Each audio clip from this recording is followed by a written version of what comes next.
அதனால ஜனங்கள் எல்லாம் நம்ம வந்து ரட்சிக்கப்பட்டோமா ஊழியம் செய்யணும். அப்படிதான் நானும் இருந்தேன் ஒரு காலத்தில்.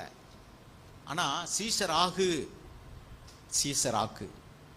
சீசர்களுக்கு தான் ஆண்டவர் கொடுத்த கட்டளை போ.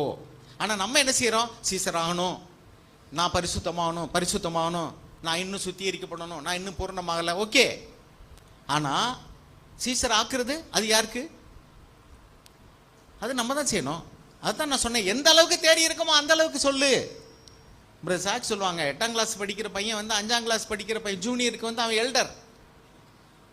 அப்பனா நம்ம சபையில் வர்றக்கூடியவங்களுக்கு, நம்ம காட்டிலும் இளைய சகோதரர்களுக்கு நாம் வந்து முன்னோடியாக இருக்கணும். வாழ்க்கையிலையும் முன்னோடியாக இருக்கணும், ஊழியம் செய்கிறதுலையும் நம்ம முன்னோடியாக இருக்கணும். ஊழியம்னா என்ன?